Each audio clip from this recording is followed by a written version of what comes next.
അത് സാധനം കൂടെ പോരണില്ല. ഞാൻ വേറെ പ്രസാദേട്ടൻ്റെ ട്രൂപ്പിൽ കളിക്കാൻ ഒരുപാട് ആഗ്രഹിച്ചൊരു കലാകാരനാണ്. പക്ഷെ ഇടയ്ക്ക് നമ്മുടെ ഈ വർഷം ഒരു സ്റ്റേജ് മതിയല്ലോ, തകർത്തല്ലോ. ഒരു സ്റ്റേജ് നമ്മുടെ തൃശ്ശൂർ ഒരു സ്റ്റേജിൽ ചെയ്യാൻ, അതായത് അതും പാഷാണം ഷാജിയുടെ നെഞ്ചത്ത് ബോൾ കൊണ്ടു. അതെ, ഇല്ലെങ്കിൽ ആ കൊണ്ടത് കൊണ്ട് എനിക്ക് പോകാൻ പറ്റി. പാഷാണം വിളിച്ചിട്ട് പറഞ്ഞു, അളിയ എൻ്റെ നെഞ്ചത്ത് ബോൾ കൊണ്ടു, അതുകൊണ്ട് എനിക്ക് പകരം ഒന്ന് പോകാമോ എന്ന് ചോദിച്ചതുകൊണ്ട് പ്രസാദേട്ടൻ്റെ കൂടെ ഒരു ഷോയിൽ നിങ്ങളുടെ പങ്കെടുക്കാൻ നമുക്ക് കഴിഞ്ഞ വർഷം അല്ലേ? കഴിഞ്ഞ വർഷം. അഖിലേ, ഇപ്പോഴും ഇതൊക്കെ അത്ഭുതമൊക്കെ കേട്ടോ. നമ്മളൊക്കെ ചാനലിലൊക്കെ എന്തെങ്കിലുമൊക്കെ ചെയ്തു എന്നൊക്കെ പറയുമ്പോഴും ഇവരുടെയൊക്കെ ഒപ്പം നിൽക്കുമ്പോഴും അല്ലെങ്കിൽ അവരുടെയൊക്കെ ഒപ്പം സ്റ്റേജ് കൈകാര്യം ചെയ്യുമ്പോൾ എന്നൊക്കെ പറയണതൊക്കെ പ്രസാദേട്ടൻ തന്നെ ഒരു അത്ഭുതമാണ്.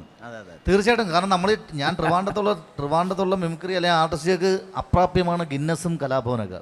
കാരണം ഒരിക്കലും നമുക്കൊന്നും എത്തിപ്പെടാൻ പറ്റൂല ആ സ്ഥലത്ത്, അല്ലെങ്കിൽ ആ സമയത്ത് തിരുവനന്തപുരത്ത് നിന്ന് വന്ന് നമുക്ക് ഇവിടെ വന്നപ്പോൾ ഈ ഒരു സ്റ്റേജിൽ വരാൻ പറ്റുന്നതാണ് വലിയൊരു ഭാഗ്യം. മനോജന്റെ ഒക്കെ ലജ്ജാവതിയേ തുടങ്ങും. അത് കാണാൻ ഞാൻ കോതമംഗലത്ത് കലാ ഓഡിറ്റോറിയത്തിലാണ് പരിപാടി. 6:45 കഴിഞ്ഞ വണ്ടിയില്ല. പിറ്റേ ദിവസം ബസ് സ്റ്റാൻഡിൽ കിടന്നിട്ട് പത്രവണ്ടിക്ക് ഞാൻ തിരിച്ചു പോയി ആ പരിപാടി കാണാൻ വന്നിട്ട്. ശരി. അപ്പൊ ഏതായാലും ഇത്രയൊക്കെ സംസാരിച്ചു എന്ന് പറഞ്ഞതുകൊണ്ട് ശ്രീനിവാസൻ പോയി. ശ്രീനിവാസനെ ഇറക്കി വിട്. ഞാൻ മറന്നു പോവായിരിക്കും. അപ്പൊ അഖിലിന്റെ ആ കമന്ററിയും കൂടി ബാക്കിൽ ഒന്ന് കിടന്നോട്ടെ. തിരിഞ്ഞ് അപ്പൊ അത് രണ്ടായി. എനിക്ക് കൂളിംഗ് ഗ്ലാസ് വേണം.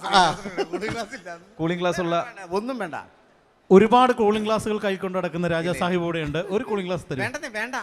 ഇനി അത് കൊണ്ടുപോയിട്ട് സാധനം ഏറ്റില്ലെങ്കിലോ? ഞാൻ അതിന്റെ പേര് പറയാം. അല്ല വിനോണ്ണ, ഏറ്റില്ലെങ്കിൽ കൂളിംഗ് ഗ്ലാസിന്റെ മണ്ടയ്ക്ക് വയ്ക്കാം.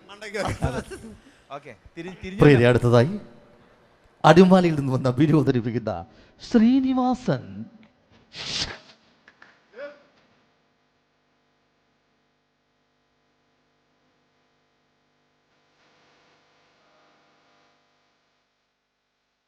മ്യൂസിക് തീർന്നു പോയല്ലോടാ, എൻ്റെ കയ്യിൽ സ്റ്റെപ്പ് കുറേ ഉണ്ടായിരുന്നു.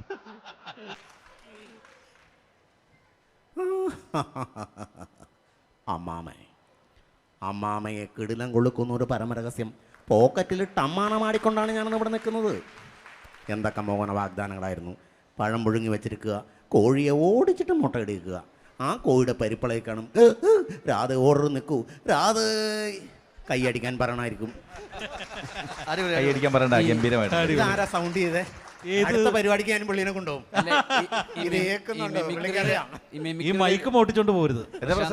ഈ മിമിക്രിയുടെ വലിയൊരു കുഴപ്പമെന്ന് വെച്ചാൽ നമ്മൾ ഒരു പ്രാവശ്യം കേട്ടിട്ട് രണ്ടാമത് കേൾക്കുമ്പോൾ അതിന്റെ പവർ കുറയും, മൂന്നാമത് കേൾക്കുമ്പോൾ വീണ്ടും അതിന്റെ പവർ കുറയും. പിന്നെ ഇത് ചെയ്തത് ഒരുപാട് പ്രാവശ്യം ഞാൻ കേട്ടിട്ടുണ്ട്. പക്ഷെ ഇപ്പൊ കേട്ടപ്പോഴും നമുക്കത് അതേപോലെ എൻജോയ് ചെയ്യാൻ പറ്റുന്നുണ്ട്, കൂടുതൽ എൻജോയ് ചെയ്യാൻ പറ്റുന്നുണ്ട്.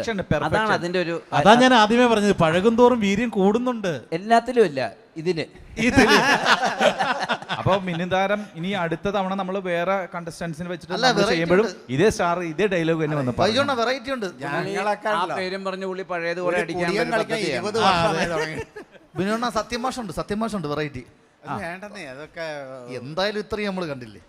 അതായിട്ട് ബാക്കിയൊക്കെ ഉണ്ട്. ആരൊക്കെയോ കാണിച്ചതിന്റെ പുറത്ത് നമ്മളങ്ങ് ചെയ്യുന്നത്. ഇത്രയൊക്കെ നമ്മൾ കണ്ടില്ലേ?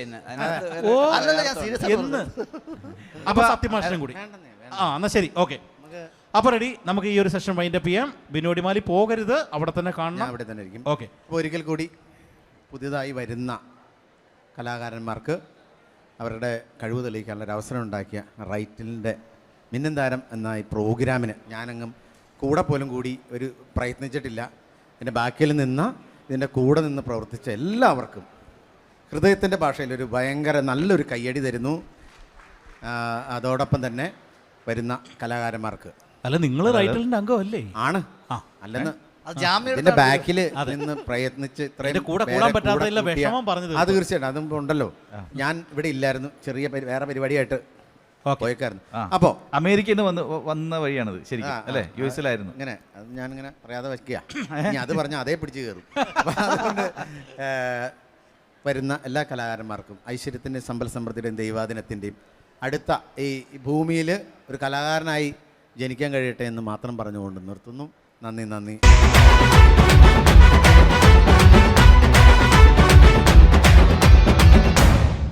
ഇനി വരാൻ പോണ ടീമിൻ്റെ പേര് കേട്ടാൽ നമ്മളൊന്ന് നെറ്റി ചുളിക്കും. ടീമിൻ്റെ പേരാണ് സൈക്കോ. അവരെ നിങ്ങൾ സൈക്കോ ഇല്ലയോ എന്ന് നമുക്കറിയില്ല. എന്തായാലും നമുക്ക് അവരെ വിളിക്കാം. സൈക്കോ. എനിക്കുമുണ്ടേ അങ്ങേ വീട്ടിൽ ഇഷ്ടത്തിലുള്ളൊരു പെണ്ണൊരുത്തി, മഞ്ഞക്കിളിയും തോറ്റുപോകണ പൊന്നഴകുള്ളൊരു പെണ്ണൊരുത്തി, ഉണ്ടക്കണ്ണുള്ളൊരു പെണ്ണൊരുത്തി. എടി സൗമ്യ, നീ അറിഞ്ഞ നമ്മുടെ ഈ മാളില് ഒരു ഗംഭീര പരിപാടി നടക്കുന്നുണ്ട്, മിമിക്രി കോമ്പറ്റീഷൻ. എന്ത് പരിപാടിയാ? പരിപാടി എന്ന് പറഞ്ഞാൽ മിന്നുംതാരം എന്ന് പറഞ്ഞത്. ആ പരിപാടിയിലൊക്കെ പങ്കെടുത്ത് കഴിഞ്ഞാണ്ടല്ലോ ഫസ്റ്റ് പ്രൈസ് മേടിച്ചിട്ട് ഞാൻ വരുള്ളൂ. അതിന് വേണ്ടി ഞാൻ മാളിൽ വന്നിട്ട് ഞാൻ നോക്കിയ ഒരു അടിപൊളി മിമിക്രി മിഠായി മേടിച്ചിട്ടുണ്ട്. ഈ മിമിക്രി മിഠായി കഴിച്ചിട്ടുണ്ടല്ലോ അടിപൊളി ശബ്ദമാണെന്ന് പറയണത്. അപ്പൊ സ്റ്റാറുകളൊക്കെ ചെയ്ത് കഴിഞ്ഞാൽ 5-6 സ്റ്റാർ ചെയ്താൽ ഫസ്റ്റ് കിട്ടുന്ന പറയണത്. അപ്പൊ ഞാൻ കഴിച്ചോട്ടെ. ചൈനയുടെ ഉൽപ്പന്നമാണ്, മെയ്ഡ് ഇൻ ചൈന മിമിക്രി മിഠായി. എങ്ങനെ മിമിക്രി ചെയ്യും? ഒരു കഷ്ണം നീ കഴിച്ചു നോക്കിയ. നിനക്ക് വേണ്ടെന്ന് പറഞ്ഞാൽ എങ്ങനെയാ? ഞാൻ കഴിച്ചോ. എന്റെ ശബ്ദം മാറുണ്ടല്ലോ. എന്റെ ശബ്ദം കയ്യൂക്കുന്ന പറ നിനക്ക് വശങ്ങൾ മരിക്കരുത്. നിന്റെ അച്ഛൻ സമ്പാദിച്ചിട്ട് ഹോസ്പിറ്റലല്ല, കയ്യിൽ തള്ളി കുളിച്ചു. ഈ കയ്യിൽ തന്നെ 4 പീസാക്കിപ്പെട്ട് ഒരുതിന്റെ മുന്നിൽ പൊക്കൂലും പെട്രോൾ കുളിച്ച തടതിപ്പ് നടേശ കൊള്ളട്ട. ഇങ്ങനെ പറഞ്ഞു തിന്നോ. ഇനി നമുക്ക് വേറെ ശബ്ദത്തിൽ വരുന്നല്ലോ. ഏത് ശബ്ദം? പകൽപൂരത്തിലെ CI പോണില്ലേ, പഴയ നടൻ. ഓ, എന്റെ മകളുടെ മടിയിൽ കയറ്റി വെച്ചിരിക്കണ്ടേ, ചോദിച്ചും വിളിച്ചിട്ട് തരാൻ. എടാ മോനെ, അവർ കോയമ്പത്തൂരോ മദ്രാസിലോ എവിടെയെങ്കിലും പോയി ഹണിമൂണൊക്കെ ആഘോഷിച്ചോട്ടെ. നീ ഇങ്ങോട്ടൊന്നും വന്നേ. എന്തിനാണെന്നോ, നിന്നൊന്ന് കെട്ടിപ്പിടിച്ചൊരു ഉമ്മ തരാനാ. ആദ്യമൊക്കെ പെൺകുട്ടി ഉണ്ടായിപ്പോ അത് യക്ഷിയായി പോയല്ലോ. എന്റെ ദൈവമേ, ഇനി എന്തെങ്കിലും ഉണ്ടോ? ഇനി എന്താ ശബ്ദം മാറിക്കൊണ്ടിരിക്കുക. ജോസ് പല്ലിശ്ശേരി അദ്ദേഹത്തിന്റെ ശബ്ദത്തിലേക്ക് പറയാലോ.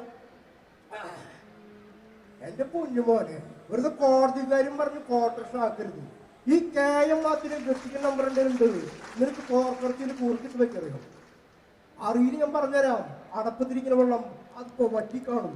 അപ്പോ ഞാനങ്ങോട്ട് എന്തിനാ ഹൈദരാബാദ് മാഷ് മധുരച്ചാടി പോണ്, ഇങ്ങോട്ട് വന്നേ. പിള്ളേരെ പഠിപ്പിക്കാൻ വന്നതാ ഒരു ജാതി മണഗുണേശന്മാര്. അല്ലാതെ പിന്നെ സൗണ്ടുകൾ മാറിക്കൊണ്ടിരിക്കുക. ഇനി മാറണ്ട. ഇനി മാറണോ? മീനാ ഗണേശനെ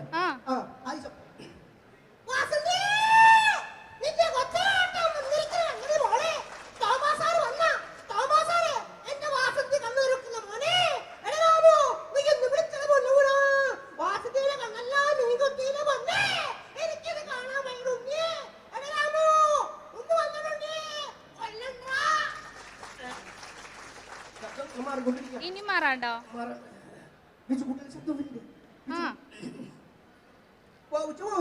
വാച്ചോണ്ടിരിക്കണല്ലേ, വാച്ചോണ്ട് കളിക്കുന്നപ്പോ ആ പിള്ളേരുണ്ടാ, ഒടുക്കത്തെ പിള്ളേരുണ്ടാ. എന്റെ തലമുണ്ടക്ക് ഒരു കല്ലെടുത്തെറിഞ്ഞി. എന്നിട്ടൊരു പേരും കൂടി ഇട്ടുണ്ട്. എന്ത് പേരാണെന്നോ? എരിവുണ്ട്.